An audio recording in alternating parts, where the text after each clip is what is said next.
Welcome back to the Storm Cell, everybody. Brad is here, Ray is with me, and we have two very special, very entertaining guests, I think, today. Courtney from the View from Center Ice podcast, and Beth, who writes for Belly and edits, I think, for Belly Up Sports. So, Ray, welcome to you. And then can you say hi to the ladies? Wow, welcome to our guests, too. I mean, of course, we're always looking for ways to make this, the Storm Cellar better, brighter, and reach out more. And what better guests than Beth and Courtney? Honestly, what they're doing on the View from Center Ice is amazing, and we need a little bit of shine. We're going to take some of their shine, ride their coattails here this podcast. So thank you so much for joining us. And you know what? We're going to open the floor to you both. Tell us and tell our listeners everything about the View from Center Ice, because they need to hear about it. I guess I'll take that one then. Well, hello, everybody. My name is Courtney, co-host of From Center Ice. We started it 2019, I want to say, me and my best friend, Jacqueline. We started it at the draft when Kirby Dach was drafted. So if you could tell, I'm a Blackhawks fan, not a Carolina fan, but I hope you'll accept me anyway. Yeah, we won't hold that against you. We are generally very welcoming people. As long as you guys don't care too much about the Chicago Wolves, then we'll be friends. It's totally fine. I've become a big Wolves fan this year. Well, I mean, the AHL team was in Charlotte last year, so I was a Charlotte fan last year. But I still don't understand why they moved from Charlotte halfway across the country to Chicago. Yeah, I think money talks. Yeah, I think money talks in that one, but you're right. Like, to not have them in North Carolina is a little perplexing. Yeah. But hey, we don't make the decisions. We just cheer for the team.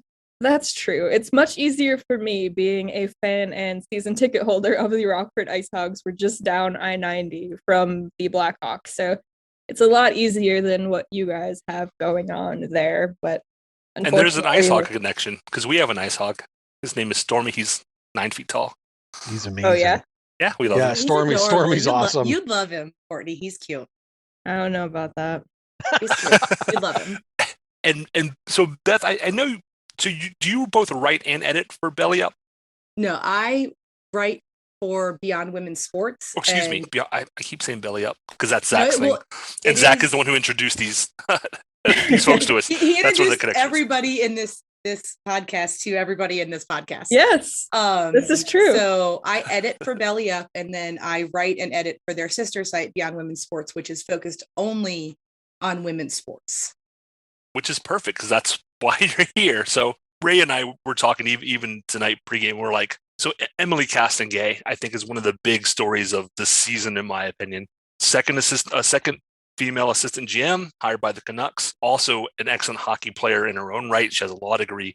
I mean, what an amazing journey she has been on. And Ray and I said, we can't do this justice. The first person we had on the show was Finnish Kaniak Laura Wheeler. We're all about hockey. Truly is for everybody. At least it should be. And so it should be. I think, Ray, we just step back and say, you two talk about Emily and go. Yeah, that's exactly was my thought.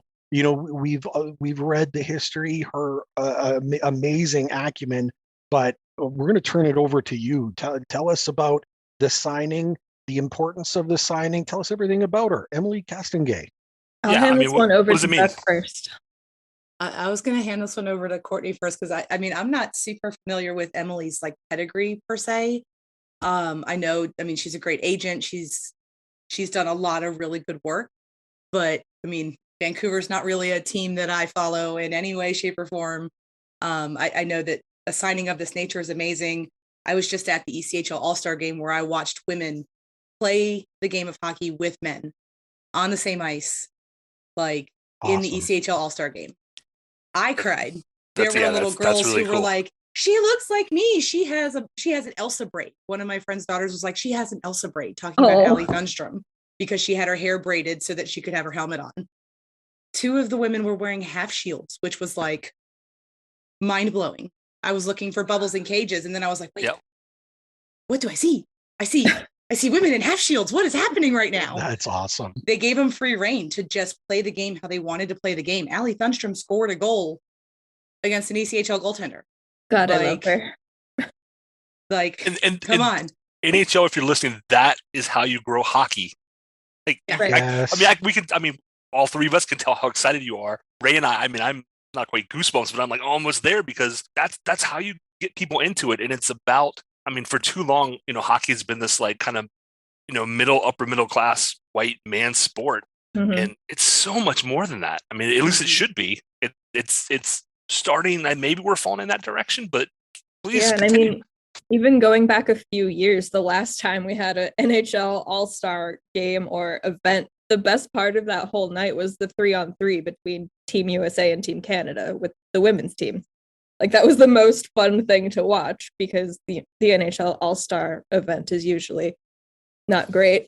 But like not even just women were excited about that. Everybody in the Twitterverse really was having a great time watching it. And we have the Olympics coming up, which is always great to watch the women play, especially, of course, the big rivalry, USA and Canada. But all of the teams really are a lot of fun. I want to say maybe it was 2014 when Team Japan was in it. They were a lot of fun to watch. They were this underdog team, but they were competitive. And with it growing around the world, having women in big roles here in what is considered the best league ever, it's huge, I mean, look at the Team China goaltenders. The Team China women's goaltenders just sent out a picture of their kits, their masks. There's dragon pads. That was a fire picture, yeah. Like the mouse, just like this is what we need to do to grow the game. It's not just like hiring women in the NHL. Mhm. It's showing women playing this sport. It's including women in events. Like, I mean, saying that previous All-Star game, Kendall Coyne Schofield taking Nathan McKinnon's place in fastest skater. Yeah. And people were now like, working for the there's no Blackhawks. way. And then it was like, you've never watched her skate, have you? That was so incredible to watch. Yeah. And while she didn't win it, to be like, and okay, Connor McDavid, literally just unbelievable, superhuman it seems, and she was not that far behind him at all. I mean, it I'm was telling less you, than a second. it was just under a second. Amazing. Like that really put a exclamation point of how talented and capable the women are in this game. It's unbelievable. Yep. So It exciting. was the same with the ECHL All-Star game here. The women also participated in the skills competition. Jillian Dempsey and Allie Thunstrom did fastest skater. And then Shaver did the accuracy contest. I mean, it was, they let them compete at the same level. These girls were fast. Like they Especially were Allie. Play, Oh my yeah. God. Allie skated faster than several of her male counterparts. I want to see That's her awesome. go up against McDavid because that was the first thing I noticed watching a Whitecaps game. I was like, oh my God. She is like female Connor McDavid. Actually, there's a thread on Twitter right now talking about like, hey, if you're new to women's hockey, like let's compare this person to this person so that as an NHL fan, you know what you're looking at. Mhm. Allie Thunstrom Like is Connor McDavid. Fantastic. 100% I'm gonna go look for that. superhuman fast. I'm pretty sure that's who they compared her to. I don't know. I skimmed through it right before, but I mean, it was like we're putting people next to Patrice Bergeron. We're putting people next to Matt Dumba. I mean, just like comparing NHL stars to PHF stars, putting them side by side and saying, look, this is the women's hockey counterpart to the person that you love watching play hockey. And also, like, the All-Star game is on right now. So if you aren't watching it, if you didn't watch it, like, what's wrong with you? It's on ESPN Plus. We're all hockey fans. I know. Check it out. Every single person who listens to this podcast has ESPN Plus because that's how we watch out of market games. That's how I watch all my Hurricanes games. Exactly. Indeed. And you mentioned the Whitecaps. So the Whitecaps are part of the PHF, right? The Premier Hockey Federation, which Correct. I knew about the Boston Pride living here in Boston. I found a Boston hockey team I can actually pull for. In the couple of games I got to watch, that I've had a chance to watch, and I want to go, but with COVID, that's just not something we're doing now. The rink is like 15 minutes away from me, and they're so much fun to watch. right? I mean, they can skate, they can shoot, they can pass, they can deke, they can do all the things the guys can do.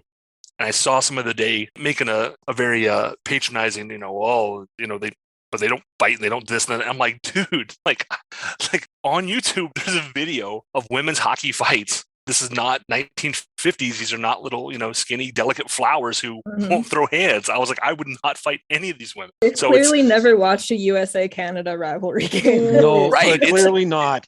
And I mostly bring that up because these are well-rounded, incredibly talented hockey players. Like, it's not kind of tripping over my words a little bit, but it's not that there's like, a handful of people who just look so good because the competition's bad. Like, they're all just really, really good. Yeah, I think a lot of what hindered the women's game before was it was almost impossible to find games where to watch them.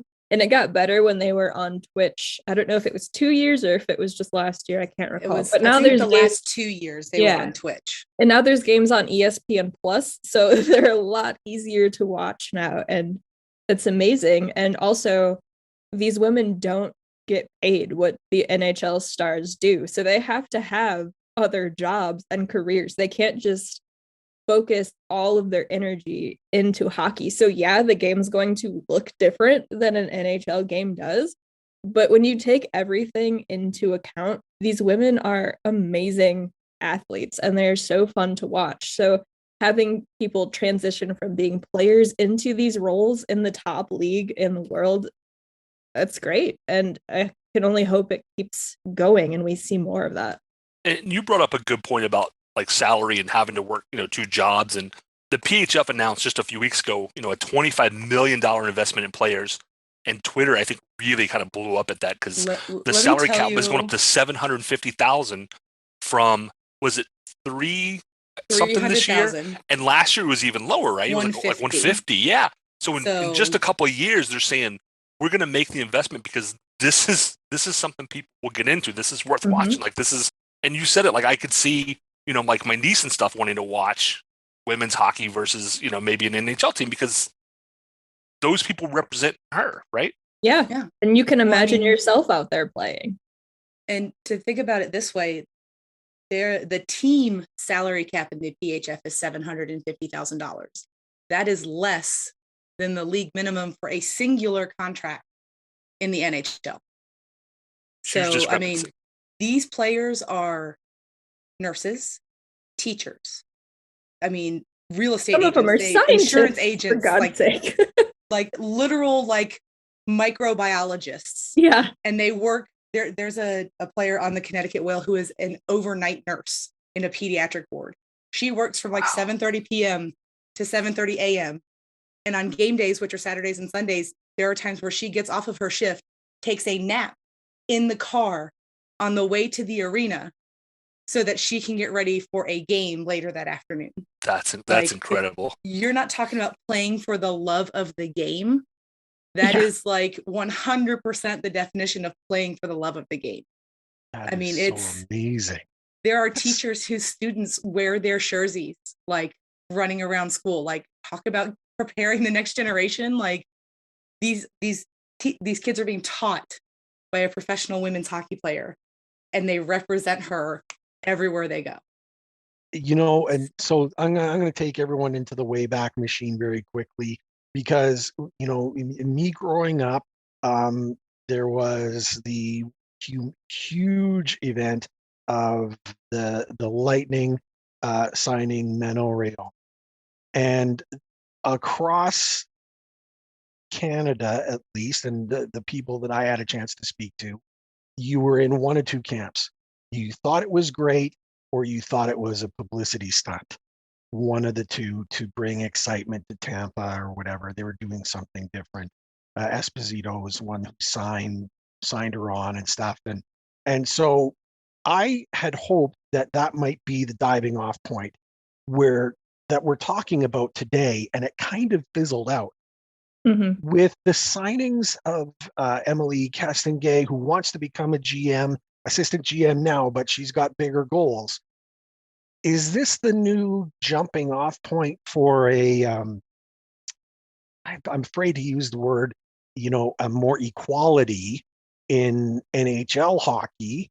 I don't know. I don't want to gloss it over. It seems like a strange thing to ask.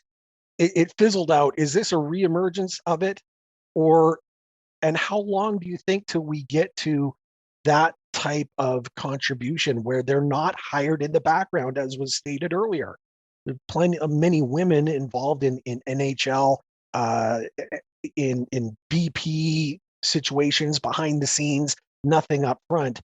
Are we close to the point where, yeah, we've got a prime spot for women in the NHL?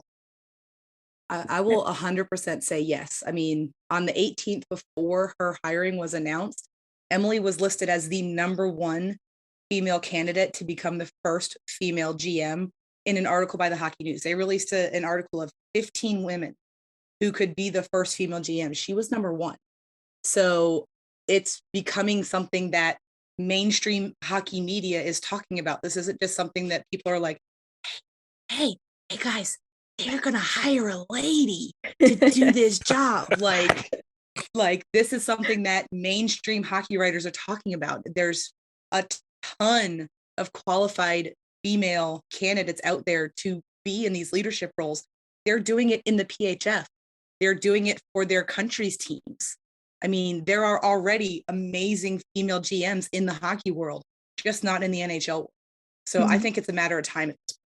Yeah, and I mean, we've seen it coming in steps, right? You had women in the role of like player development, like Kendall Coyne Schofield working with the Blackhawks, and then they hired Jamie Faulkner in a higher position, and now we have Emily in Vancouver as the AGM. So you see it coming in steps. I want to say that hopefully this is the stepping off point to where we do see the first female GM in the NHL. Maybe I'm a bit pessimistic and not trusting the NHL to do anything right, but we can hope. Right. And we've seen it in broadcasting too. I don't know about anyone else, but the games which used to be the 7 old white guys that you listen to the games, Hockey Night in Canada, at least that's the way it is up here. We in fact today is Hockey Day in Canada, where there have been games going all day long, all of the Canadian NHL teams featured and highlighted. Everyone loves it, but we're hearing more women doing the broadcast and stuff, which is amazing. Very excited to hear that. You say you want to see it soon. Do you want to ballpark a win? Are we talking in the next 2 years? Are we doing the next 5 years? What are we hopeful for here? I don't want to put you on the record. I guess that is kind of putting you on the record. You're definitely for what putting us on the record here. What do you think? What do you think is reasonable? Because, like I said, with Manon Rhéaume, I thought it was like, oh, you know what? Maybe 5 years from now, we're going to see more of this. She's not just going to play in an exhibition game or whatever. You know what I mean? We're going to see it as a regular. Amazing, right? And it just didn't happen. Is the distrust of the NHL in their movement in this the reason why we don't want to say, well, we'll see it maybe in 5 years or 10 years? Like, what are we looking at? So I think with Manon, she played like professional men's hockey. She played in minor leagues. And a lot of that, I feel like, is what brought women's hockey to the Olympics. Because women's hockey wasn't a part of the Olympics until like the late 90s. Yeah, you're right. So her emergence onto the scene did put a spotlight on women's hockey. It showed that women can play the game at an elite level. Like, yes, it was only an exhibition game, but she was there doing the thing. So and now you have these super well-known household names like Hayley Wickenheiser, and you have Hillary Knight and Kendall Coyne Schofield and Amanda Kessel down here in the States. Like, you have all of these names, but when it comes to the NHL, I don't know. Like I said, maybe I'm just pessimistic. I don't trust them to do it. And I also don't want it to be seen as just a PR move, like talking about with Tampa. And I fear that that's what people would be saying. I mean, people say a lot of dumb things on Twitter. Let's just be real here. Yeah, People my say a God, lot of dumb things, 100%. but I I just want to get to the point where a woman will be hired in a big role in the NHL and they're just like, cool, because she's good at her job, not just, oh my God, they hired a woman. Yeah. Well, I talked about this recently with our Beyond Women Sports crew, about how like women need to be included in these interviews, not as a hey guys, we did this. We talked to her and she told us her name and we interviewed her. Like they need to be in the room. They need to be serious candidates. And I feel like Emily is. Like just looking at her resume, looking at what she has already done in the game of hockey, she is a highly qualified candidate. And the fact that she got this job should not be surprising because she's done the work. And it's one of those, I mean, most hockey jobs in the past were, oh, he played the game for 15 years. So he can definitely do this job. He totally knows what he's doing. This like woman has a Gretzky law degree. Patrick Waugh being a coach. Oh, Yeah. That was I mean, Emily's pedigree, I think, is amongst. It's got to be as good as any of the male candidates. What if I'm not excited better than for, some of the male candidates. Exactly. It's. I like to think, and I wonder if social media has something to do with this because I mean we know each other through Twitter. Spend a lot of time on Twitter talking hockey. That's where I go to talk hockey with people, being so far out of Raleigh. But let's say she becomes the first GM, then in my mind, if that happens, then how far are we before we have a women's coach? A women's coach. A women's coach. Had a women's coach by now in the NHL. Because it's one of those things where I'm going to pick on Montreal for a few minutes so Ray can just sit back and smile. Please do. Please do it. Let's go. I understand Montreal wanting to keep the Canadians French, right? They want to stay, Quebecois. Bonjour. But they have a player development issue. We signed KK. He's playing fourth line minutes and he would be their top scorer. I understand they have injuries. It's irrelevant. They sent Caulfield down to the AHL because it feels like they have a significant player development issue. But one of the requirements is if you're going to coach or you're going to be the GM, got to speak French. Is that holding them back? And if you apply that to the NHL, is if you're recycling the same 7 white dudes that we have seen over and over because they played fourth line hockey for 15 years, like that's wonderful. Are they going to be a good GM? You don't know. You gave a few examples of men who played the sport and could not coach. That's just not what they do. We're lucky in Carolina to have Rod Brindamore, who I look at him and I'm like, he's the exception to the rule. Did you roll your eyes at me? I was going to say the same thing. He is the exception that proves the rule. I did roll my eyes. She did roll. I thought she did. But I have thoughts, but I mean, he's clearly a good coach.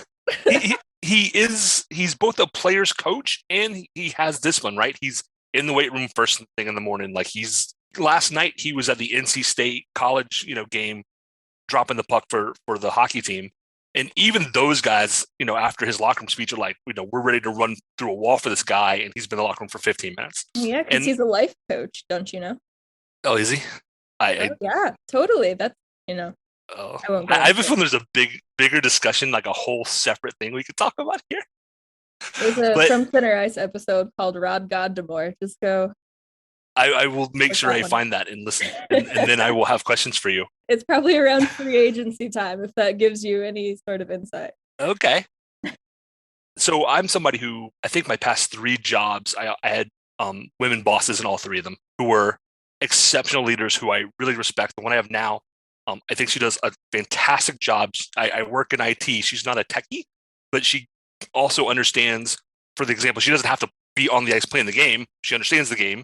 She, has done some of that before, but she sees what she needs to see. And I feel like there should be a chance for, a female coach to come in and do that because people can make arguments about the difference between men and women and keeping men's sports and women's sports separate and all those kind of things. But from a coach, the coach doesn't have to be on the ice. She needs to understand hockey. And everything that I've seen, probably more than 50% of the people who I interact with regularly on Twitter are female hockey fans, and they know the game. Like there's no, it shouldn't be surprising. It's 2022 now. this should be the norm. I don't know why people seem to be surprised when it's like, oh, like this has come out of left field, other than the fact that it's been recycling the same old for so long. And it's like somebody's got to get out of that rut. And I'm really happy to see the Canucks did that, because I mean, they, even, trading out coaches, midseason, like trying to turn their season around, like nothing's working. And now they took a step, and I'm like, okay, this to me is a positive step, because like this is a new direction with somebody who really understands hockey. She has a law degree. She gets it. And so now, if you'll listen to her, right, if she's not just there to be the name, like I said, it's not a PR stunt. If you'll listen to what she has to say, your hockey team is going to get better. Yeah, I mean, I think women probably know the game and think the game a little differently. I don't know if Beth has run into the same thing, but as a female fan, you kind of have to know more about the game and how it works, because otherwise people don't take you seriously. No matter what you say, you can be like, this is a good player. And they're like, prove it. How is he a good player? And you're like, well, okay, now I have to tell you how he's a good player. I just can't just have an opinion. So you have to know all of these things. So people are like, oh, okay, he's a good player, Yeah. So I think that, go ahead. I was gonna say, I've spent a lot of time having to explain like hockey things just to prove that I know about hockey. I know pretty much every female hockey fan that I know has the same experience. Like Courtney was saying, you can't just be like, oh, well, that Teuvo Teravainen, he is a fantastic hockey player. And people will be like, okay, why? Why is he a good hockey player? Tell me why. What do you know? How is he a good player? They think they have you on the spot or something. Like, yeah. They think they're going to catch you in something. It just, that drives me nuts. Yeah. That makes me crazy. A lot of that came from me being a goalie fan too, because it's no secret that Corey Crawford was my favorite player ever. And I'd tell people that, and they're like, oh, he sucks. And I'm like, okay, you just lured me into this rant. So then I go on about all his stats and all of this, blah, blah, blah. But then also being a goalie fan, people put every goal on the goaltender, every loss on the goaltender. So that forced me to have to learn what was going on in front of him and what broke down to lead to the goal.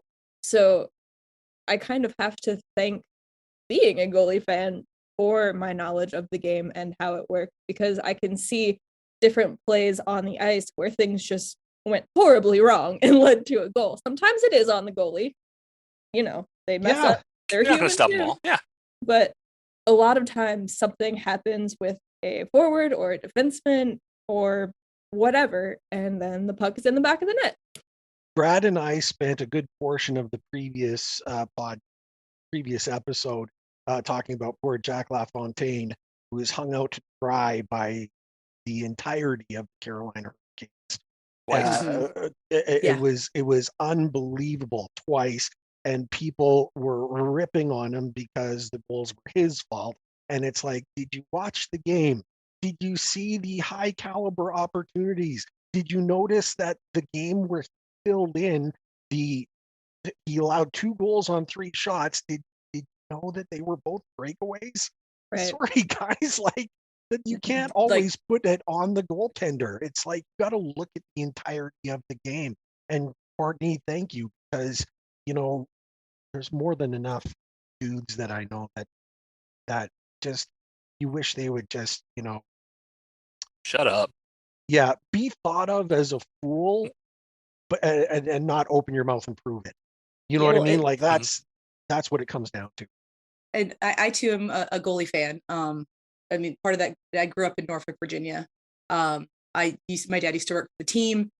I used to sit right next to the tunnel where the goalie sits. So like we would have whole conversations. And everybody knew who I was because my dad worked for the team, and I was like the little kid who got away with everything. And so like knowing that it's like there are guys who are like, well, he's a great hockey player. It's like, okay, why? Well, he scores goals. It's like, okay, but did you see him on defense when he pinched down and led to that turnover, which led to a breakaway, which led to a goal on the other side of the ice? Because that's not a good hockey player. And they're like, no, that didn't happen. And it's like, rewind. Yeah, just go watch the play. Rewind, watch the play. We have an announcer who I won't name his name, who was drooling over a recent Hurricanes acquisition.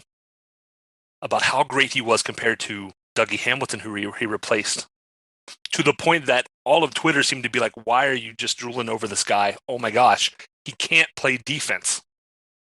And sure enough, the next game I think it was that we lost was on a turnover. It's like, no, he blew that. That loss is on him squarely.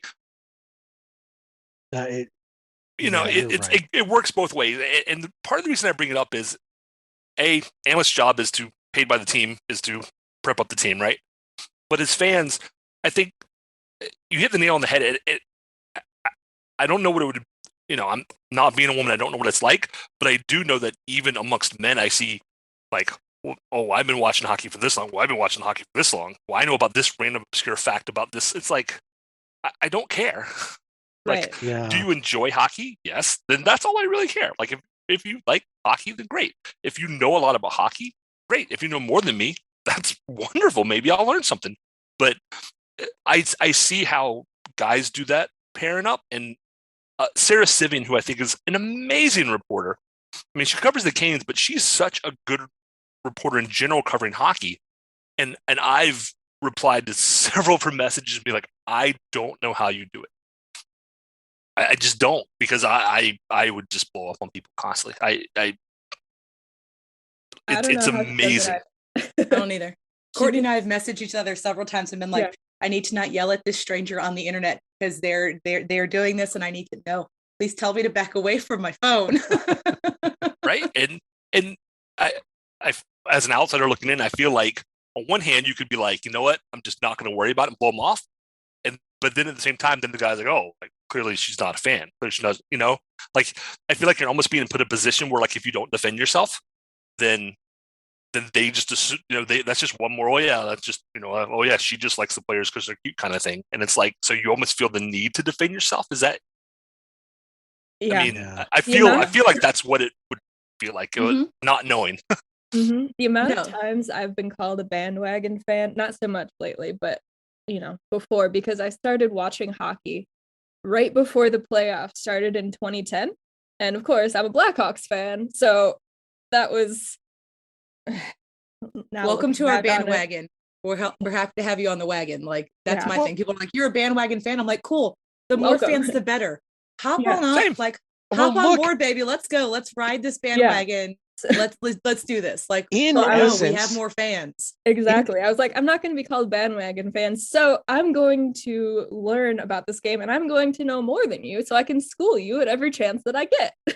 And in essence, look, aren't we all of us, no matter how long we've cheered, we were all bandwagon fans because we had to start enjoying the game at one point or not. We always were. And I mean, it's just logic.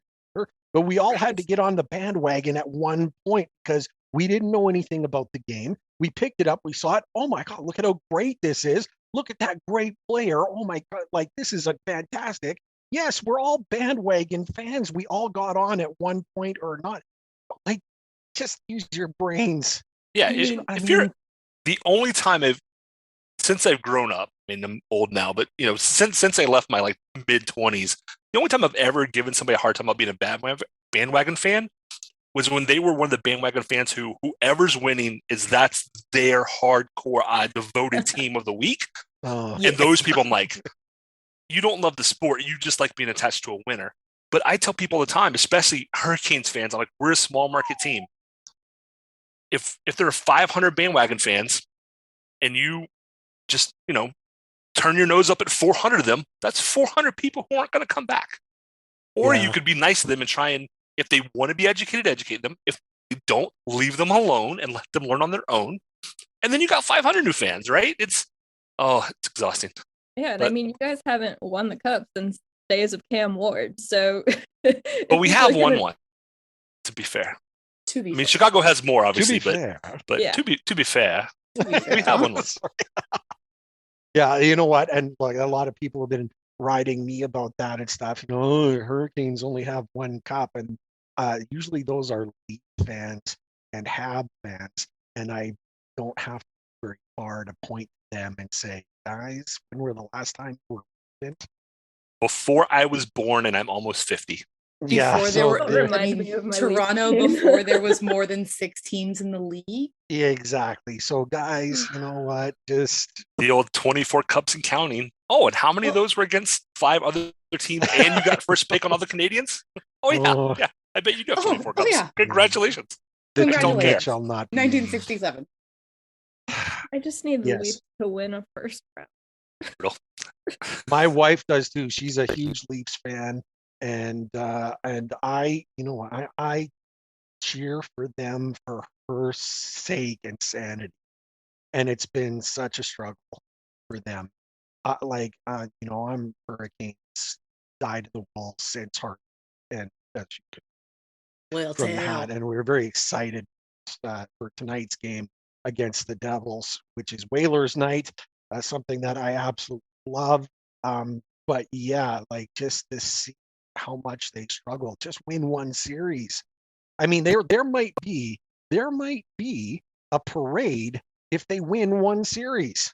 I don't Never think there's a mind might winning be. the- I'm pretty sure if they get out of the first round of the playoffs, there will be a parade. I There don't think will there's be a parade. might be. And make no mistake, because there's Leafs fans throughout Canada, no matter where they are, here in Calgary, whatever.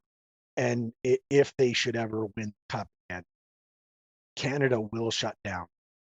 Canada will shut Canada down. will be broken. It will be, yeah. And you know what? And I'll be happy for it. Unless, of course, it comes at our expense.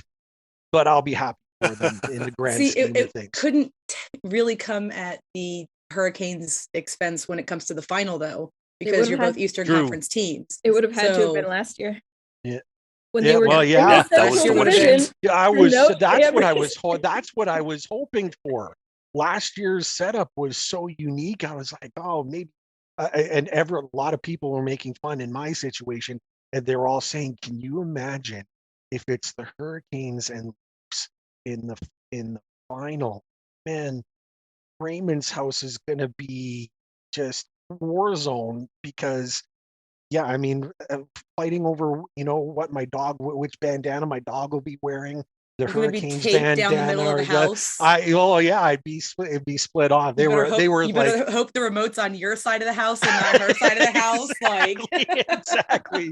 Oh, it's you know, so exciting. And that's what hockey does for us all. You know, the enjoyment that we have, and just this, Brad, what a great idea to have them on. This is so exciting. I I'm have loving my this. moments. I'm They're loving few and this. far between, but I have I'm my loving moments. this. Now, you know, if we're let's continue to have them shine. We're gonna do something.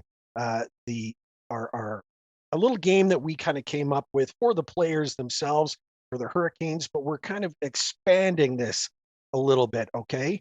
And It's I see easy. the Beth looks it's worried. super. It's super yeah. easy. Beth seems worried, but it's super easy. We haven't figured out the exact name of it, but it's the tropical depression, tropic storm, or a hurricane. We're gonna go throughout the league. Let's change it up, Ray. Just I'm looking at time and it's Whalers night. It is Whalers night. It's It's about Whalers night. the Brass Bonanza is about to start playing. So fire away. Okay, we're Okay. changing things up on the fly. Go. Okay, everybody, I want you to pick one tropical depression. So a team that, however you define tropical depression, I want you to pick one tropical storm, maybe an up and comer. Give me your hurricane, like who's the best, and whomever shouts out first can go first. Okay. Oh, Beth is signaling not it. I know that one. So Courtney, you're up. Nope, too late. All right. So I have to pick any team and say Any team tropical depression, who do you think is playing poorly? Whether it's lately or season wide. I mean, you can just pick Montreal because they're at the bottom of the standings. I mean, we'll be happy with that. I mean, if we're gonna go with the title of Tropic Depression, I'm gonna go with my hometown Chicago Blackhawks. There you go. Okay, and I and your take? concur. And just a quick, why is there something that we're missing on the outside in other than the standings? They should be performing way better than they are with the roster that they have. Yes, and they also should have just committed to the rebuild instead of being like, oh, we're in a rebuild, but wait a second, let's go out and trade 2 first-round draft picks for Seth Jones. And then pay hope him for the best. $9.5 million. And then have Derek King coach the team. Not Wow. exactly a rebuild, right? No. Well, apparently Nor is it was really never, a chance to win the apparently cup. it was never a rebuild. Yeah. And I'm it like, was I'm never a sorry. rebuild. It was never, how was it never a rebuild? Even though Because- last year it was a rebuild and everybody on the team knew it was a rebuild. But then this year it was never actually a rebuild.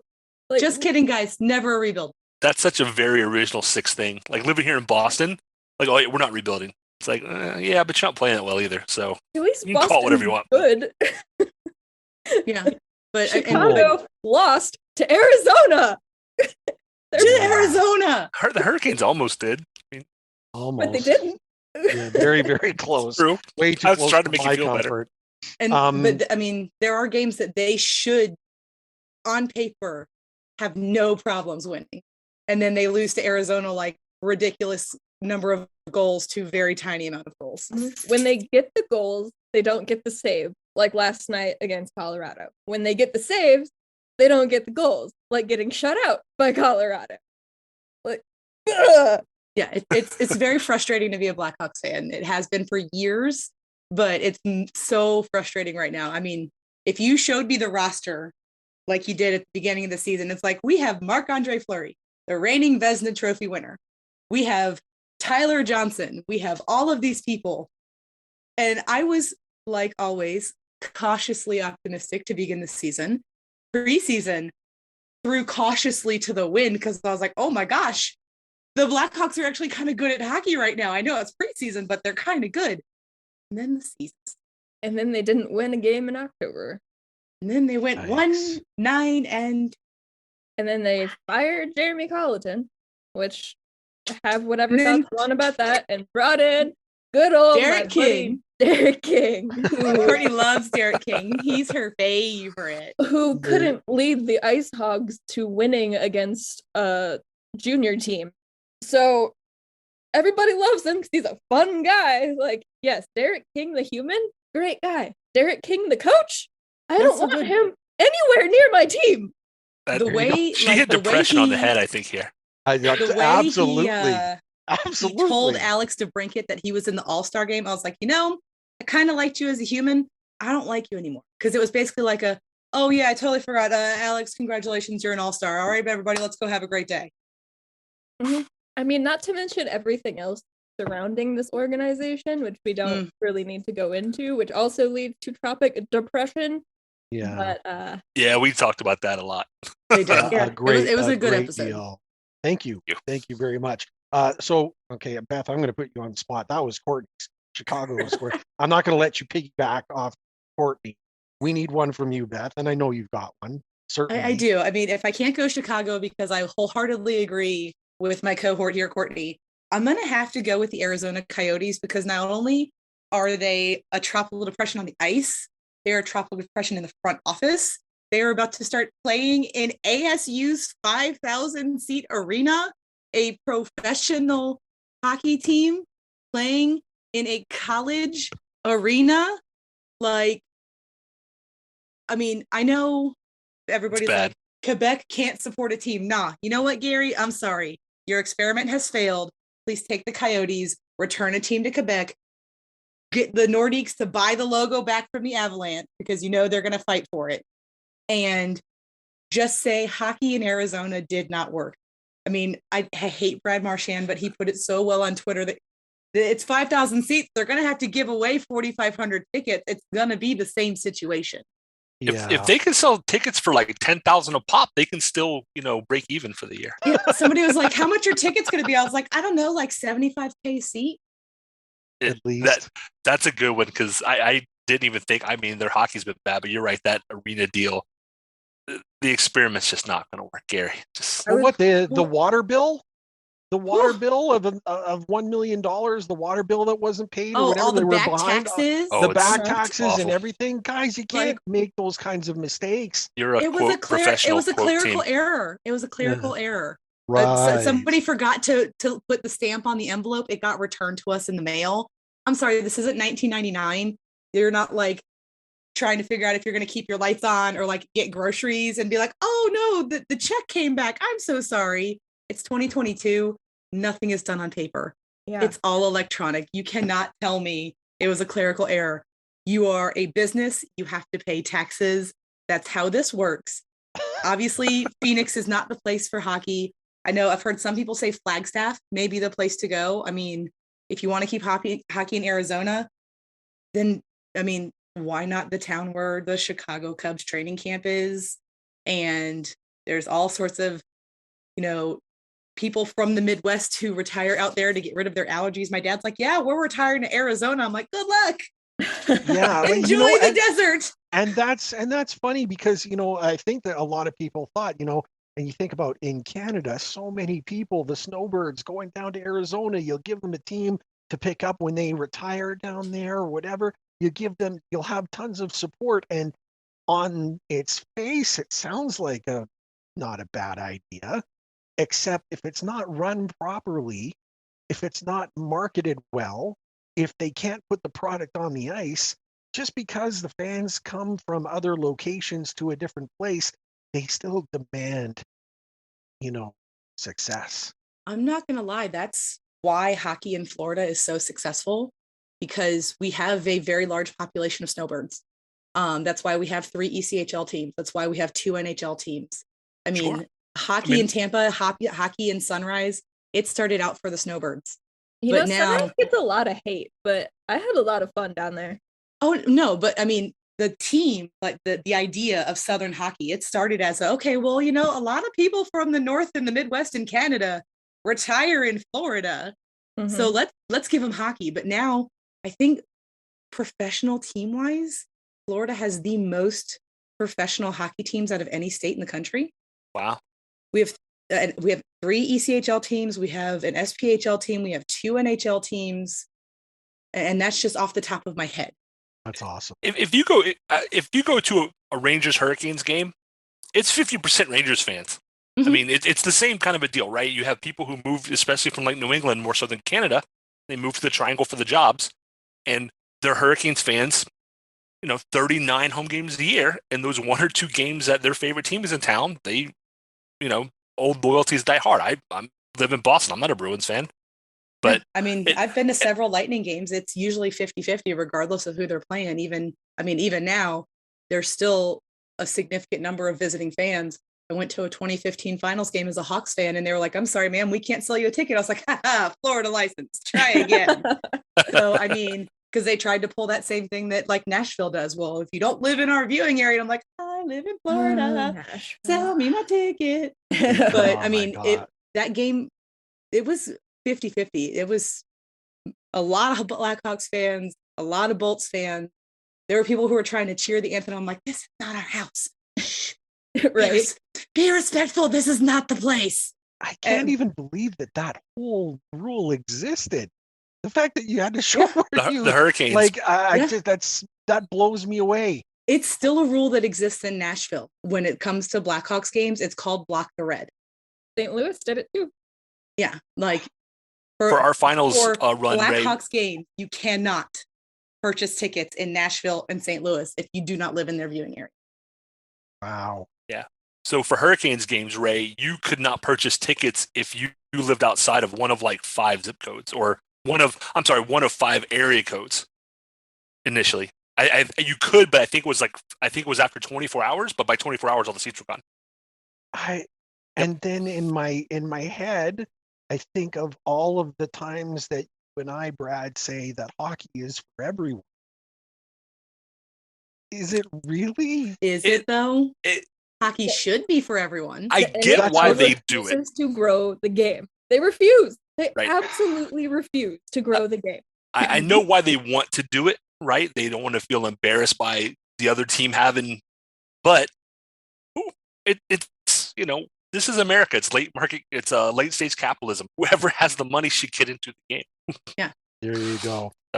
So Brad, of course, Courtney and Beth weigh in brilliantly. Brad, who's your tropic impression? Easy for me, Oilers. because they signed Patrick Kane, who I think has gotten enough chances. Evander. I didn't say Patrick Kane, didn't I? So You we're did. talking Blackhawks, and I said You Patrick put Kane. too much Blackhawks in your brain. Oh my gosh! I hope I can get rid of that. They signed They already Evander got Kane. Duncan Keith. Yeah, they He- can have him. the press conference was just straight out of I'm not taking responsibility for anything I've ever done. Why are you Must so be my pissy? teammates. It's what's up? Why are you so pissy? I don't like people I'm who not. won't just own up and say I screwed up or Yeah. I've caused trouble. It's on me. You know, his press conference for the Oilers was like, all the guys in the locker room like me. So whoever's Give me a leaking, chance, everybody. yeah, Give me a whoever's leaking chance. these things out of the locker room just must hate me. It's like, well, if the guys in the locker room like you, then how is the locker room leaking these things that they hate you? It's because they don't Also, like you. how is the locker room better without you? So I mean, we can go back to his days in, what was it, Winnipeg, when Bufflin threw his tracksuit into the shower? Like, Yeah. Yes, Wow. you know, Everywhere. hockey's big on 4th and 5th chances, and I'm all for giving people extra chances if they accept responsibility. If he'd have come up and said, look, I've got a lot going on, I've made some huge mistakes, I'm going to do my best and try and correct and move forward, I give him the benefit of the doubt. For the same way that a certain Carolina player, had they said that, I'd be more willing to give them the benefit of the doubt. But they haven't. They've just said, oh, yeah, that wasn't me. Competitive. He's He's competitive. competitive. Yes, I'm competitive. That makes me, That excuses as everything. a PG you do. show, I'm I can't say what I want to say. It is a PG show. Courtney, I wish speaking- everyone could see your face right now.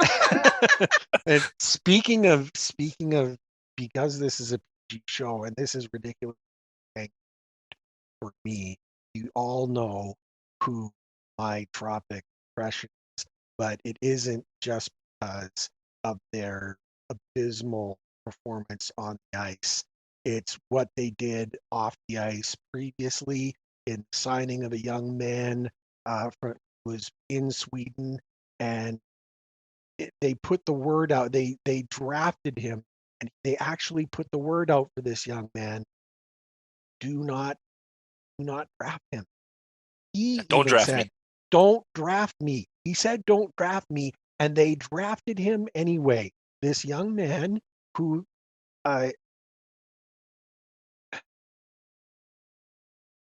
for myself was the most horrendous drafting decision ever. And for them to skate on it and get a pass, it makes no it blew me away. It blew me away that fans would just gloss over that and let it and forgive it. And what's really, really unfortunate is one of the players that I respect beyond measure, Carey Price, has had such a difficult season. He had to excuse himself from the league, get the help that he needs. He's trying to make his way back, fighting injuries. Carey Price is the reason why the team that shall not be named in the finals last year. The only reason why they were in. Much as I love Eric Stahl, he was not an important aspect of that team last year. Just wasn't. Carey Price carried them all the way there. And we knew they were going to get wiped out by the Lightning. That went without question. You knew it was going to happen. It was them making it into the final was like giving the cup to the Lightning, semifinal, in my opinion. That's just the way it was. I hope, beyond hope, that Carey Price can still have a little bit of career left. That is, that his injuries can come back, that he get past personal issues that he's had. I would like to see him get back, because as much as I hated that he played Habs and burned us on a great many occasions, there is nothing but respect for that man, and to have him tied to that makes my head explode. But Honestly, I would want to see him play at least one more game just to show, like, I've overcome this. I can still do it. But for a couple of years, I've thought that it's been time for him to hang up the skate. I mean, Yeah. he's had a lot of injuries in the past. He put the entire team on his back last season and skated them into the finals. Yeah. And people were giving the Habs crap for celebrating that singular win in the final. Like they won the cup. I'm sorry, no one expected them to win a game. Any Shouldn't game. have gotten out of the first round, but they I mean, matched up against Toronto. Yes. I didn't want Tampa to win, so I was on Team Habs because I didn't want Tampa to win. People are like, "You live in Florida." I'm like, "I hate Tampa." I wanted them both to lose, so I'm right in the middle. I couldn't. I so- couldn't bring myself. I mean, I didn't want Tampa to win. That is what it is. But I want him to at least lace him up one more time. I want him to get a win. I want him to look into whatever camera he looks in and go, "All right, guys, it's been real and it's been fun, but I am out. Like, And- I still have this. I'm going to leave this game before it takes everything from me." I just want it And- to be his decision, you know? Yeah, that's fair. And the second that he leaves, I mean, he is a first ballot Hall of Famer Well, very much so. without question. In fact, they should have him in all now line for what he's done. So, Carey Price, I love you, but you're tied to Tropic Depression. Tropic Storm. Courtney went first for the other one. Beth, it's your turn. If you had a Tropic Storm in this league, who do you pick?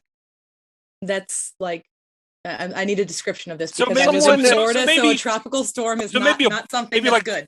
Maybe like a Black Horse, right? Like who's not in the mix now that might be in April and May. Okay, gotcha. Now that I understand, because again, Florida, you hear tropical storm and you're like, this not Not a good good. thing. This is not something. I haven't got the boards on the window yet. I haven't gotten all of the things off the back porch, guys. We don't want to be talking about tropical storms, okay? We are not There you there. go. Honestly, if I'm going to go with a tropical storm, the Eastern Conference has pretty much been locked since game 1 of this season. I don't see much movement happening there. I'm going to have to go with Anaheim. Nobody expected them to be good this year at all. No one. Good solid pick. And then enter into the world Trevor Zegras, and he's like, "Hey, watch this, guy. I'm gonna make Torts mad. Watch this." Oh, That was man. so wonderful. You also stole my pick, so I'm kind of mad, but it was a good Oh, one. You stole my pick, ma'am. So There you turnabout's go. fair They're on play. the same Turnabout is page. fair play. Yeah, that's awesome. Great minds think alike. Let's But Zegras chalk it up is- to that. So fun to watch. He's otherworldly. I mean, the behind the net, like alley-oop pass goal situation was crazy. But then the fact that he scored the smoothest Michigan I have ever seen in my entire life. And do not look at me that way because I know you're going to call it a fetch, but it's not. It happened before Svechnikov was even born, which hurts my heart. But But Svesh has done it twice, and yeah, actually that's fine, Sveshnikov on whatever. Twitter was like, "I wonder who's going to get the next one. Like that looks like fun." So I saw that. I thought that But- was fun. It's But that was the smoothest Michigan I've ever seen pulled off. And at this point, kind of like teams who don't defend Ovi at his office on the power play, why are we not defending this young man when he takes the puck behind the goal?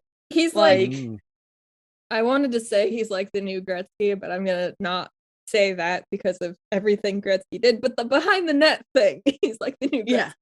Yeah. and Yeah, that's a He's great the point. Pretty Gretzky of the comfortable behind the back net there. situation. Yes. Yes. The other night, Sveshnikov is behind, the goal, fakes doing a Michigan. Both defenders collapse, and he just pokes the puck out. Nino Niederreiter. So teams are now like looking for Sveshnikov to do it, collapsing, and it's now opening up. The front of the net's wide open, and Zegras is another one of those guys who's fun to watch. He's going to grow the game of man. hockey, unlike Ports, who's just another old man yelling at clouds. Yeah. Like these are the guys we want to see. Mhm. And then I think- no offense to the older generation, but people my dad's age are still like, that's not That's the way not I remember hockey." it in the 1960s and the 50s. Back Nobody in my cares. day when you didn't wear helmets and the goalies had no face masks, Back you when you couldn't make a do these forward things. pass. Oh, That my was the God. generation. It took them 100 years to figure out to wear helmets and cups, cups. right? Like Yeah. it's like you guys aren't starting off on a good No foot here. Like offense to the male generation, like the male species, but the fact that it took y'all 100 years to realize that your brain is just as important as your family bits. I mean, we're dumb like that. Come on. we're just- Come on, Speaking guys. on behalf Come of on. we are just not very bright. I mean, and I have no Truth. trouble. I Because have no let's trouble.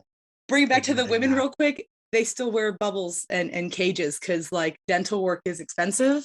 And they can't afford that because the salary cap's not high Yeah, enough. they can't afford that because they make like $20,000 playing hockey right now. Oh, Like, and have regular jobs. But I mean, that's about to change. That's about to get way better. But I mean, they play by NCAA rules. Head hits are an automatic suspension. Body checking is a penalty. Like, they play a fast, skilled game. If you're not watching women's hockey, you're missing. Sorry.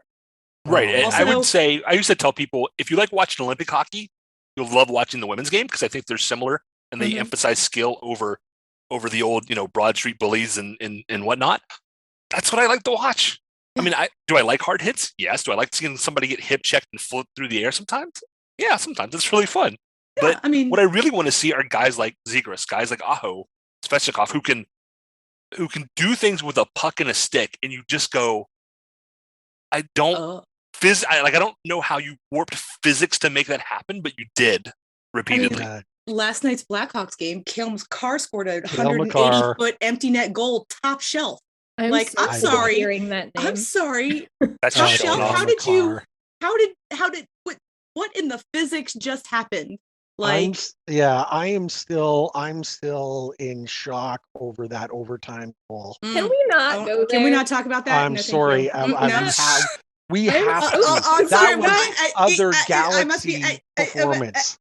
I can't- I'm losing you. Our I'm sorry. I connection's can't, bad. I can't hear you. I think you're on mute. I don't know the English language. I I'm don't know what you're sorry. saying to I'm me Are you right sorry. speaking French? Are you actually a Canadians fan in disguise? Bonjour. Hold on. Oh, hey, now let's not. Hey, Oh, yeah, man. see, we don't want to talk about that Fighting either, words. do we? Okay, now. wow, We have a Nick that Suzuki was fan over all right. here. Who's They're coming hard. Kale who? Kale who? I don't know There what we you're talking go. about. Is that better? I mean, Please Kale tell me. Maker. Kale Come on. Morris? Are we talking about Kale Kale Morris? Morris? My goaltender? I like this. Yeah, we love him. There you go. There you Like go. women's hockey, their all-star games on right now. They just had Carly Jackson, who is a phenomenal goaltender. She is otherworldly. She has a mullet. She is hilarious. She just stripped off her E-Bug jersey because she's E-Bug goalie for the all-star game, was wearing one of her teammates' jerseys, so she was no longer a goaltender, and participated in the shootout.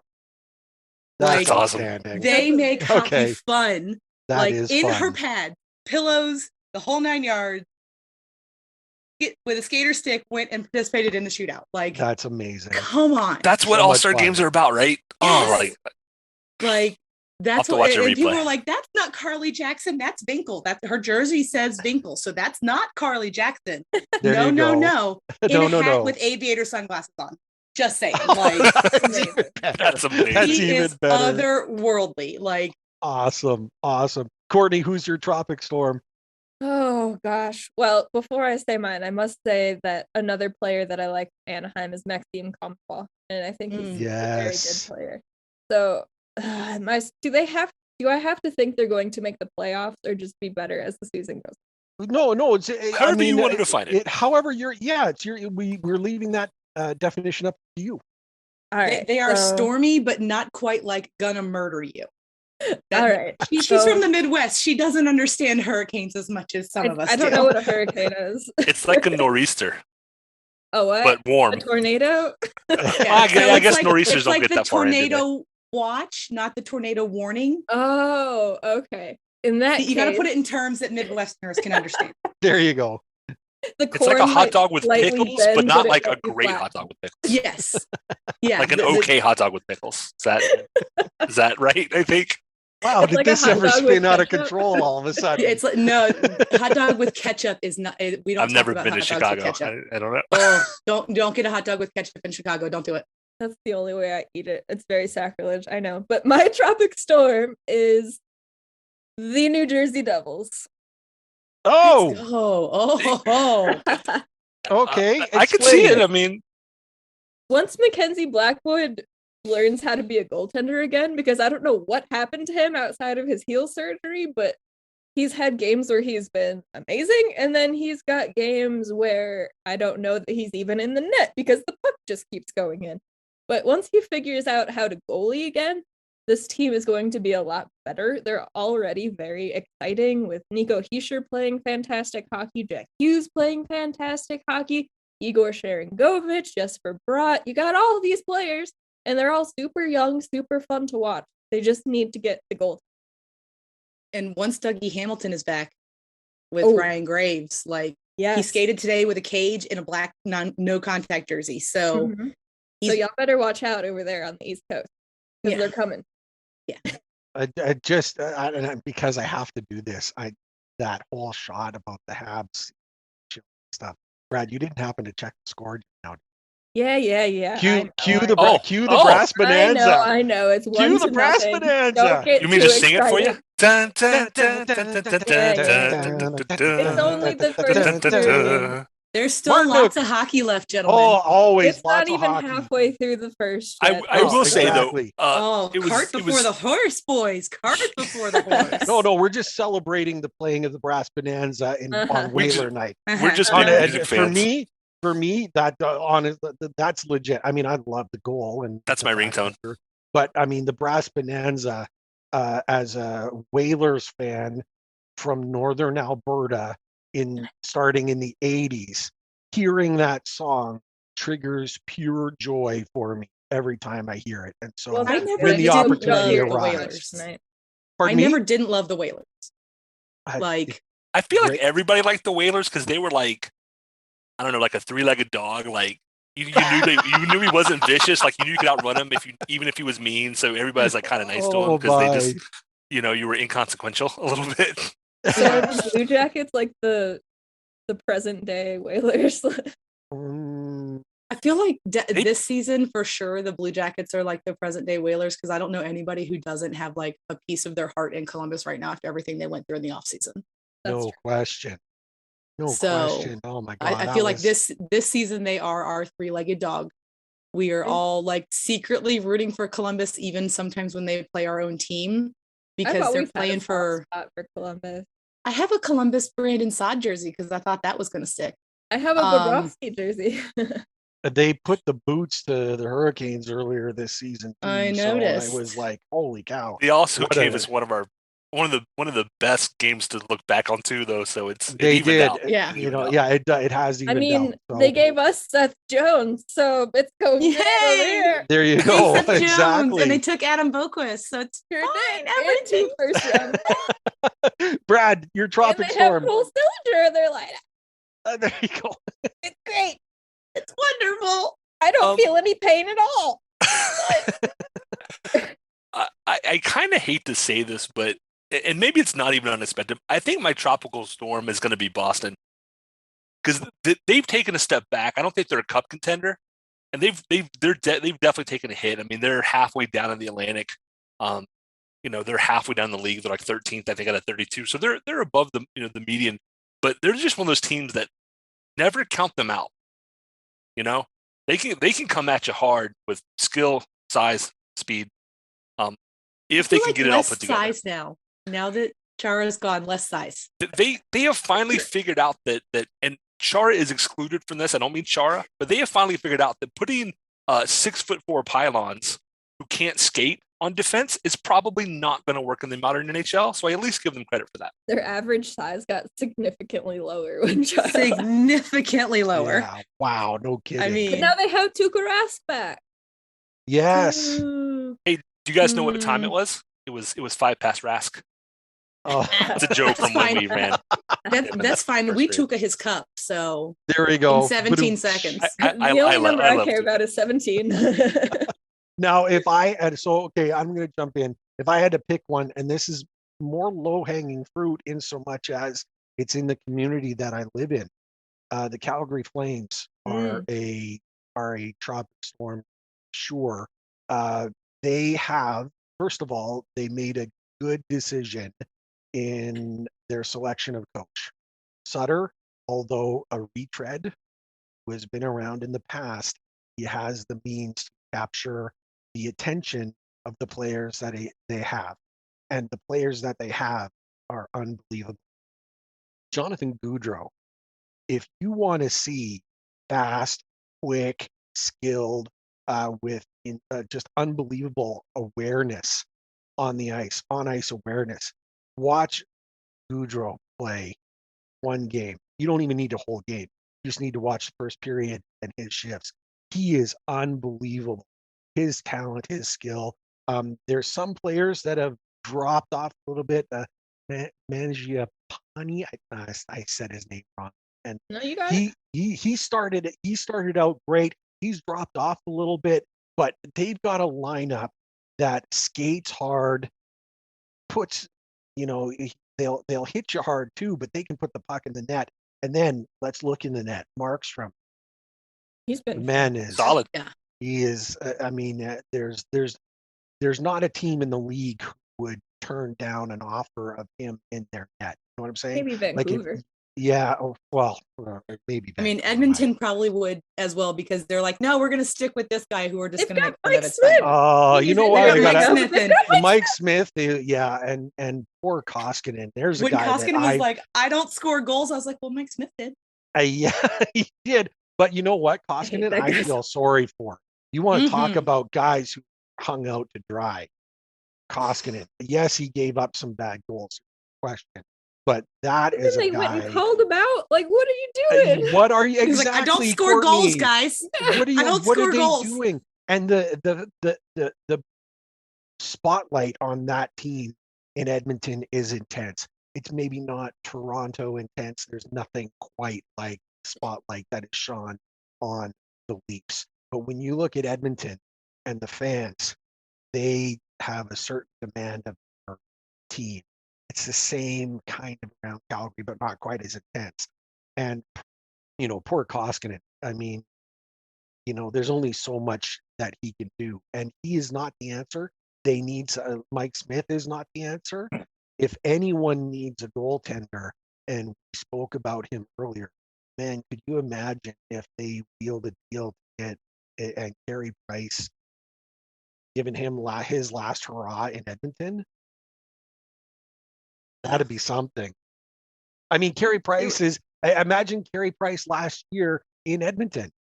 I would need to see how Carey Price has recovered from his injuries and things of that nature before I would want to put him in that environment. But they need someone of that level for Yeah. that team. But Ken That Holland's can not going to keep make that Vander move. Kane. Let's be honest. No, he's not. You're 100% right. But he's got to find a move, and who is going to make a deal for them anyway? His move was a Vander Kane guy. Everything's going to be fine now. That He was signed the the move. Vander Kane. So Evander's playing in net. Oh well, that yeah. changes Apparently everything. Evander plays goal. I You had no can't idea. go all in every year, guys. You can't go all in every year. You got can There go you go. two a little of the bit in best every year. players in the world, but you can't go all in. Yeah. So the Flames, they're my tropic storm. They're so much fun to watch. And hard not to cheer for. I find a Mhm. way to not cheer for them, even though I live here. But look, the Flames are fun to watch, and do yourself a favor.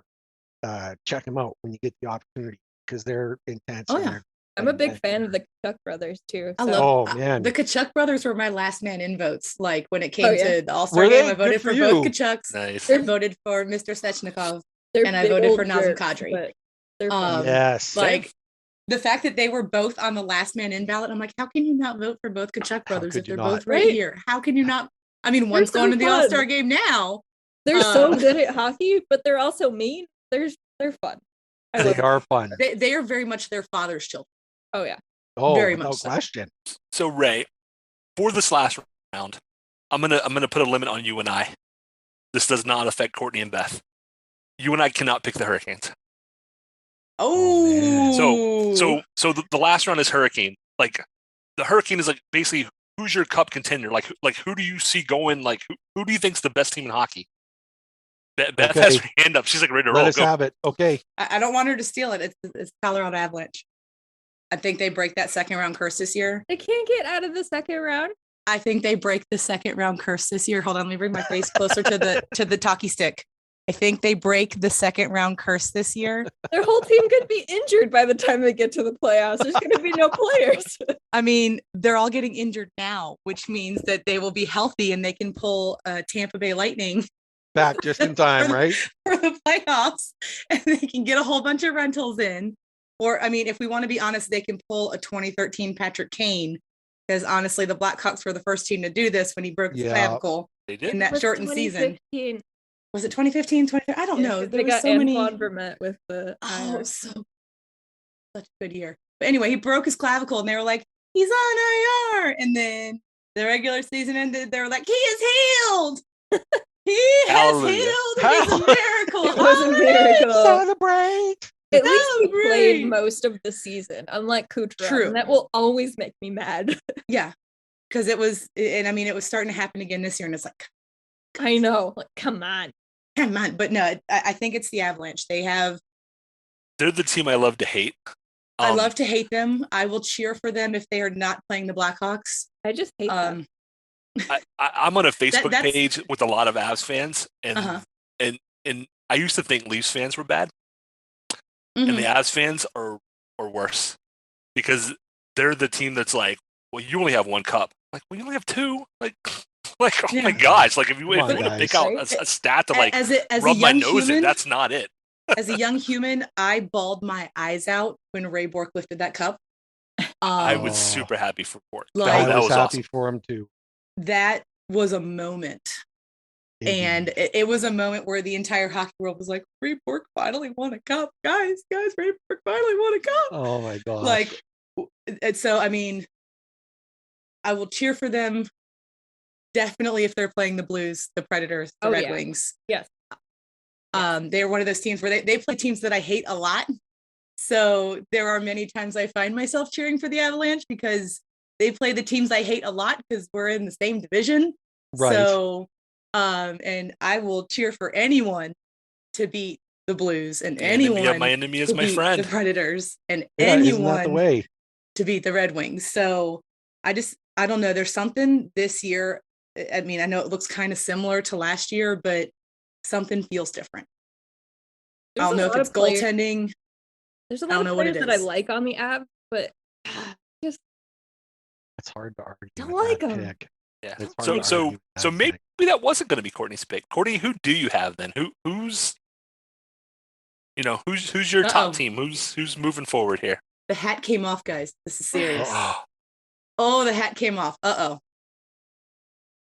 It's either she's selecting a team that's just hurting her on the inside because she has no desire to pick them at all, but the facts are the facts, or it's a truly difficult considering how many teams there are out there that are or she legit. saw the score tonight.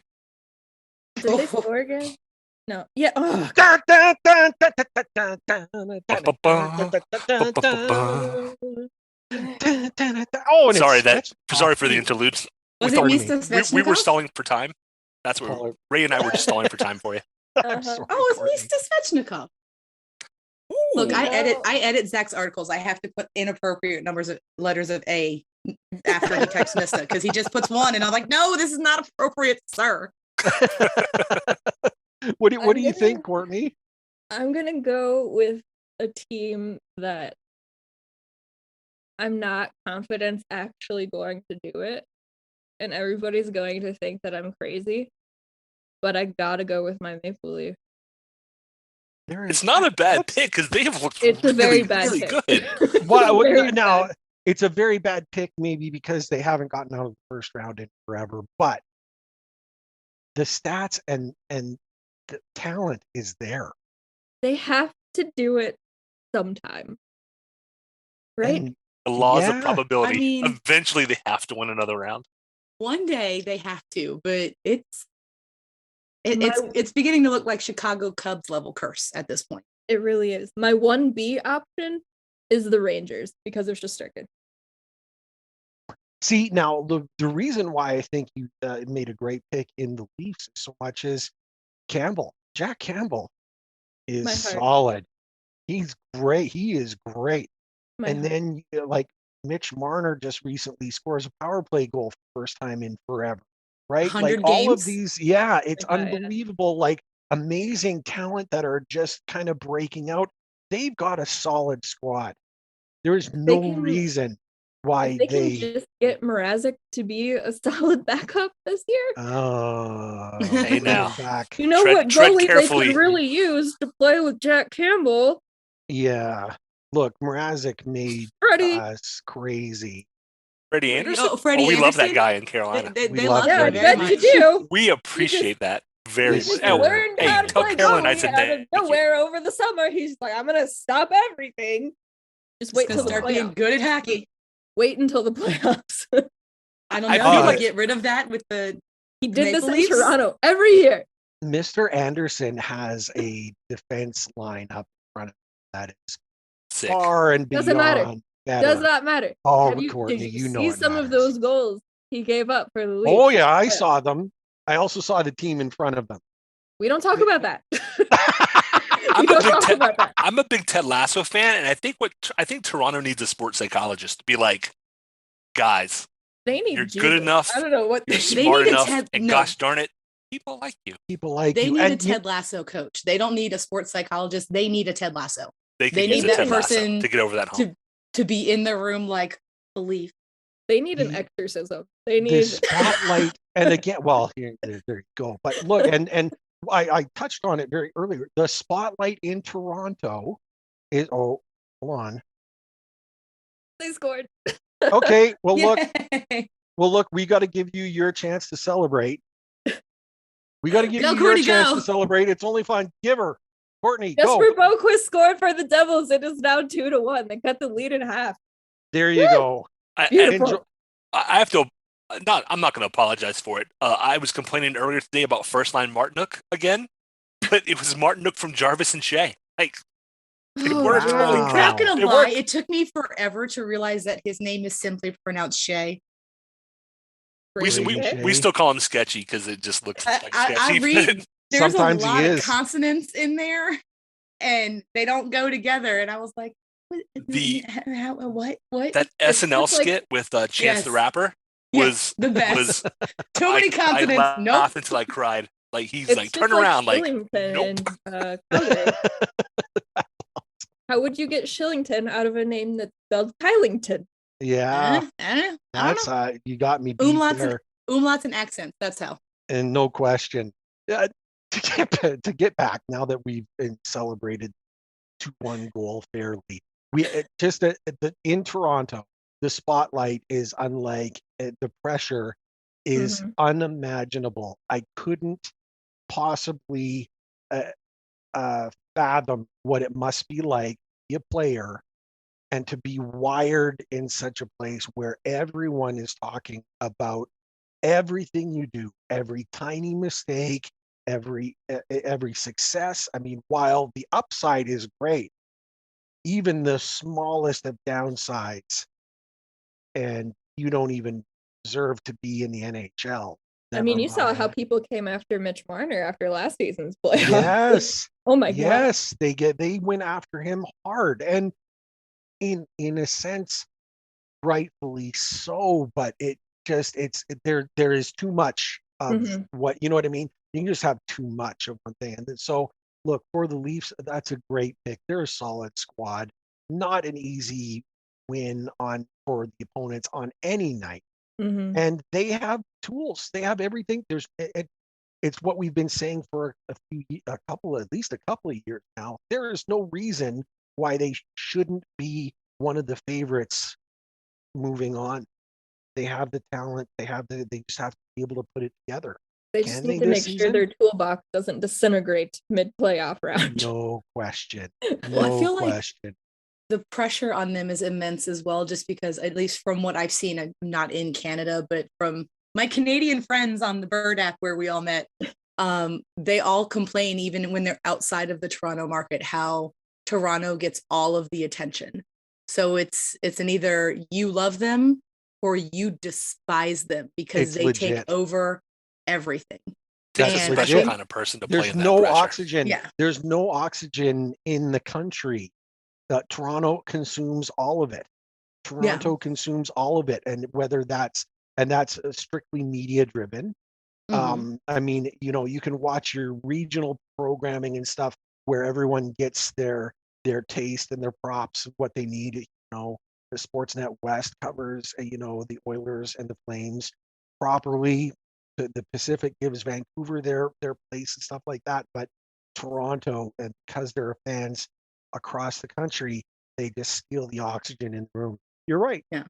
You're And I feel absolutely right. like as a player, that has to be a difficult market to play in, because I mean, you are the focal point for all of basically Canadian hockey reporting, even though those other networks do cover their regional teams. Mhm. There's no oxygen for anybody else except for Toronto. So you're getting it from all sides. But if you win, you're a hero forever. Yes. Oh, you never But buy when you another don't meal. win, Oh, it's I like feel having like- the wanted poster on every corner. Yeah. yeah. If the And Leafs not get dead or past alive, the just first dead. round, it's going to be like when the Capitals finally beat Pittsburgh. Yeah. And they'll be able to What a just great comparison that go is. through it. But honestly, I would take another summer of Ovi, because that was just Oh my god, that was amazing. Is he- that was He I celebrated think he's the still hungover best- from that. oh, I'm pretty sure he is. Like, and that Mass Mutual commercial is my favorite. Why is Becky on her life insurance? Because we're a duo. Yeah. something what happened to the- me, how he scored goals. I That's hate how awesome. likable that makes him, but I love Why it. I is know. he always here? Yeah, there you go. Brad, who's your Hurricane? If we can't pick the Hurricanes, who are you taking? For me, it's an easy one because I would never say Colorado. Florida. We saw it last year. We saw it in the playoffs. We saw it in the regular season. The Panthers are scary good. I think they can roll, 3-4 lines at you. They have good goaltending. I think they play solid positional hockey.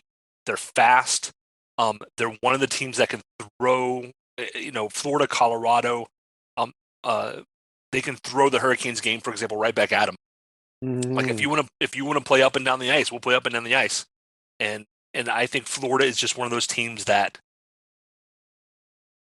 I feel like it's out of nowhere after, like, before last year. Like I feel like last year was like out of nowhere, like all of a sudden, like they're really, really good. And I know that's not true, but the fact that they've sustained, because I was really worried about them over the offseason. Like, I don't think they're going to be as good. I think they're going to have a fall off, and they haven't at all.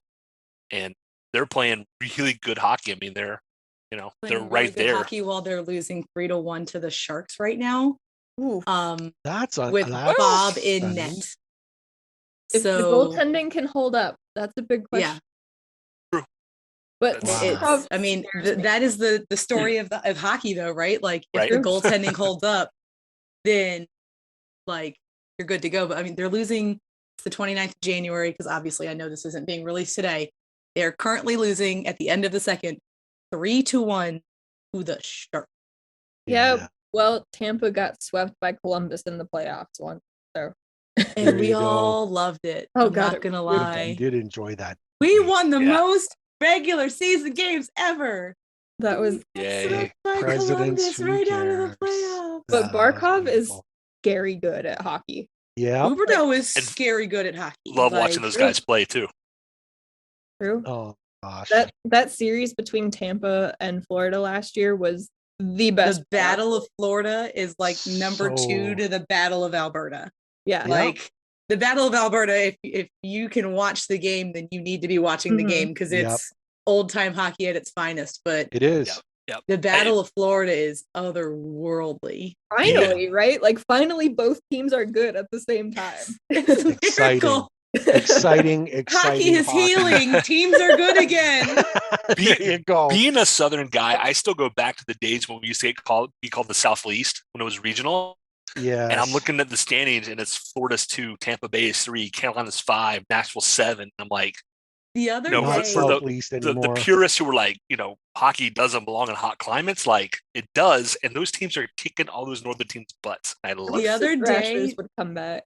oh yes, the Bolts and the Panthers were 1-2 in the league, and somebody tweeted out, "Canada, it's time for you to find a new sport. Hockey belongs to Florida now." Oh, Like, I Sassy. mean, a little bit sad. I mean, Southern hockey fans are sassy, and they are an interesting bunch because they all watch football and love football. So they love contact sports. They've brought a lot of football traditions into the hockey world. We tailgate. We sometimes tailgate for excessive number of hours prior to a game. Preferably. And we love walking into an ice rink because usually it's 80 degrees out and then the doors open and it's like, oh, sweet relief. Like the other day, I will not lie, it was Florida cold. I'm going to say Florida cold. You live in the north, in the Canada and the Illinois, but it was like 30 degrees outside, which for Florida is cold. And I was at a hockey game and I walked inside to warm up. And that was not a sensation that I'm used to anymore. Like, I grew up in Virginia. My dad's from Chicago. I've done winter. Yeah. And so, but I, having lived in Florida for 10 years, I was like, you go to hockey to get a chill, to cool down. And now I was like, I have to go inside to get warm because like it's cold and I don't have jackets anymore. Like, I have toques and I don't even have gloves. Like, That's awesome. what's a girl supposed to do? Going to a hockey game in Florida in January, it was pretty amazing to be able to just sit outside and drink a beer before the game and be totally comfortable and not freezing. Amazing. The worst- Ironically enough, Courtney's sister lives in the same city that I do. Mhm. We just recently discovered this. She was like, I've Wow. been to an Iceman game. And I was like, I'm sorry, what? Excuse me? Yeah. You've done what? And she was like, yeah, my sister lives there. And I was like, okay, well, the next time you come and visit. The weirdest experience that I ever had as far as entering a rink and stuff and climate wise was also the worst game that I ever witnessed. My wife and I took a trip. We went to San Francisco and we decided that we'd jump a train and go to San Jose and watch a game that we could get tickets for. It was the worst game I have ever seen in my life. San Jose and Arizona, Phoenix at the time, playing to a 0-0 draw where no one shot the puck at the net. It was horrendous. But I was wearing shorts and I was in like it was such a surreal experience being in that where, like you said, having a beer outside, so warm, so Mhm. everything, and then going inside to watch hockey. It was surreal. It almost made me want to move to Florida. I was like, I can just sit out here. But then you're before like, the game, Floridians, hold on, Yeah. wait, just kidding, guys. Just listen to kidding. live Yeah. music, drink a beer, and then go inside and watch a hockey game. This is Yeah. amazing. I That's mean, to give amazing. you like a very Florida thing, our arena, right next to it, there's a bar. The bar is called That Bar at the Arena. Oh my. Because it used to have a name. That is very Florida thing. It used to have a name, like an actual name. I believe it was the Jacksonville Sports Bar because it's like right next to the arena, right across the street from the baseball stadium, and then the football stadium is behind the baseball stadium. But no one called it that. Everybody was like, yeah, let's go to that bar over there. At the arena. Yeah. And so they were like, you know what? You want this to be our name?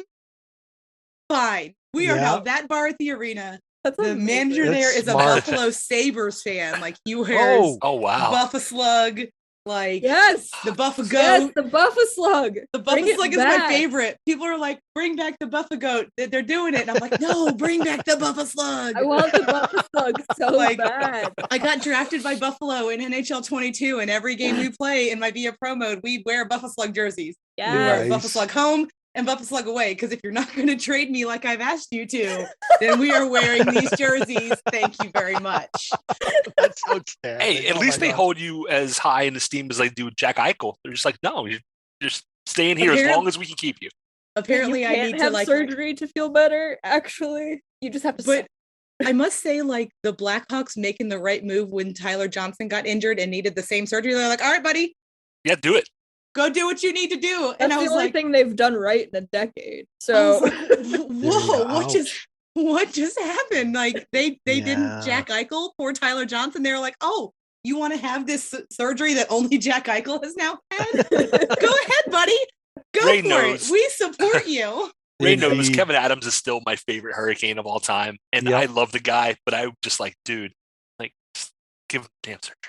I just Give him Now I the gotta, surgery. now I gotta cut that out. Yeah, give him Yeah. the surgery. Give him the I Give him the also surgery. have a soft spot for Buffalo, and I really don't know why. And I just want them to be better. Also, I that had- three-legged puppy thing again. It's Buffalo. Yeah. It's like, Had- you guys are cute. Yeah, had that's a why I was soft so spot for happy when we got Buffalo. Jake McCabe. Like, yes. Yeah, So I happy had a about soft that. spot for Buffalo until they brought on the Jacksonville Icemen's former coach as their assistant coach. He is the winningest coach in ECHL history. What people forget to mention is that he's also the longest tenured coach in ECHL history. The losingest coach in ECHL history, has 0 ECHL championships to his name. 0. Wow. Got to spin it. But he is Yeah. the winningest coach in ECHL history. Spinning. It was Ray, not good. Not good. I got to do my. You got to do my yours. Hurricane. I gotta It's do my the end of hurricane. it's the end of the first. Yeah. So we're gonna do yours. We're gonna wrap up because this has been super fun, but Oh it's my gonna take me gosh. so long to edit this. No, I look, and here's But the it's thing. worth it. It's I totally need worth to it. I need to preface my pick because just very quickly, having great guests and co-hosts, there's a vibe that you get, and it just makes the product that much better. And you all understood that I was picking the low-hanging fruit from my previous ones.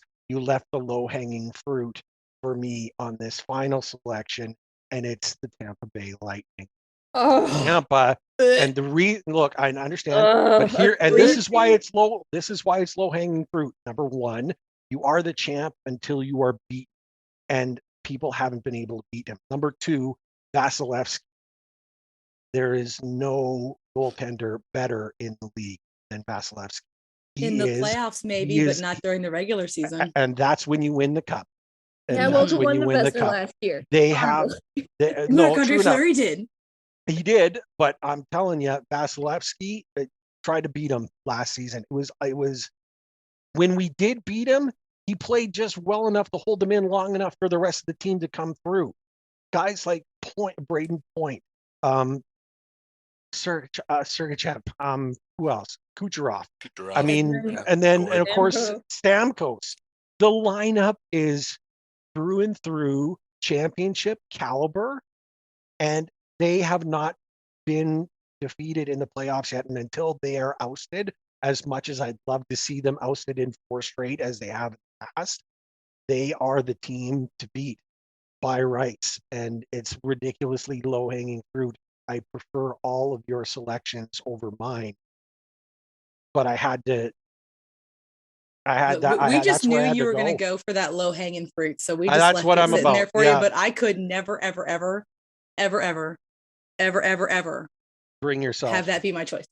You know, I would- used to I have a would soft spot choose- for them too until I would they choose won, the and then I Red was like, this Wings isn't over fun them. anymore. That's just it's frustrating to watch, and the whole salary cap fund that they pulled last season, and the talent that they had and all the rest of it. It was the salary cap thing was just a kind of extraneous point that had to be added to what you could see on the ice. What you could see on the ice was a world-class team, and they still are, and they're frightening. Not although team you love to hate. Another team that you love to hate. Although I will say, not quite as frightening as Florida is. Florida scares the hell out of as far as the East, because I mean, wow, they are legit, and especially with Bobrovsky, if he plays to his ability and what we've seen in the past, yikes. Or Let's Spencer look. Knight takes over. What's Mhm. that? Or Spencer Knight takes over. Becomes Oh, the new yeah. Matt Murray before he fell off. And Yeah. also aged like 40 years in the last year. That Like, too. They posted that picture of Matt Murray, and I was like, It took me a Wow. couple of looks. I'm What? like, oh my gosh. Really? who Like, is this gentleman? Hold Are on. you okay? I like, was They use it. It's genuinely like they use whose that dad concerned. is that? It's like they use that aging app. Yeah. You know what I mean? Like they just Yeah. put his picture on there and just aged it. Let's just leave it for there and superimpose Matt Murray, it. And let blink you, twice if you need help. Like, wow. That's outstanding. Oh my gosh, Brad, this has been so much fun. It has. You hit the nail. You said, like whenever. I mean, we try and have guests on every other week or so, and we always. I think we've been really lucky that we've always found people that I think we've been able to click with and who get what we're about, and hopefully, we all are kind of see hockey in the same way. And this will definitely be our longest episode and totally worth the extra effort Every because we have been second. having a blast. I Worth have. every second. It's been outstanding. And if you want more of that great content, you want to check Beth and Courtney out in the View from Center Ice podcast. Sign That's up. Courtney's thing. subscribe. That's Courtney. It's Courtney's thing. That's, But you that's a join Courtney her. thing. You should join her, correct? read. No, I have never been on You've From Center never Ice. been? had Beth on No. yet. No, What are you waiting for? Well, we I also don't know. haven't recorded since like November. It's true. Their recording that's schedule right. seems to be similar to It's- my it's kids' fluid. shower It's a schedule. fluid It's recording very schedule. depends on the Jacqueline week. was sick for like a month, so now she's finally better, and we're going to start recording again this week. Awesome. So, Awesome. View from Center Ice. Check it out. And follow Beth too. Beth, promote yourself. Go. So I write for Beyond Women's Sports. You can follow them on Twitter at Beyond W Sports. They're on the gram as well at Beyond Women's Sports. They focus only on women's sports. They talk about all women's sports, not just like basketball, hockey. There's wrestling, there's soccer, there's pretty much if women play it, we talk about it. And then wow. you can also follow me on Twitter at Wonder Beffers. I'm sure they will put it in the descriptions for all of the things. And if you want to follow me on the gram, you can follow me at Good Better Beffers. My goodness. and Brad, check out her articles about the Olympic team because they were fantastic. awesome. And the PHF. I mean, I did just drop an article on today, the 29th, about the All-Star game. Ooh, I haven't seen that one and yet. I'm excited. yeah, and talked about, the fact that the PHF has trading cards now. Yes! That's guys. great, right? Like, you have no And a new idea how mascot. exciting this is. Yes, the new their mascot. goalie tender It's so is, cute. they are the cutest, adorable mascot ever, not just because they are a goaltender, they are fluffy and purple and just, and it was like a submission, like a bunch of artists submitted their different designs. And so like, this is an amazing artist, and like support artists because they make the world a more beautiful place. And that's awesome. And that goes right in line. So I have an 8-year-old son, and he was like, ooh, like, do they have that at Stuffy? And I'm like, I don't know if they have a Stuffy, but if they have a Stuffy, I'll get you a Stuffy. So Wonder PHF, is so if this new. gets I you, am make sure. Stuffies. I am sure that they will have stuffies. Also, I love that goalie tender is non-binary. It's Yes. not like a she or a he. It is a they, them. And he is they. Oh, I just want to like have all of the goalie tender things. Like I just Yes. want all of them. It's so awesome. I want a jersey with goalie tender on it. Somebody said they should get a goalie tender plushie and put it in the Isabel Cup. And I'm like, but can you also make them for all of us, please? Because we want them right Yes, now. please. Please. Courtney and Beth, you've made this our best episode. We haven't even put it out yet. You made it our best episode.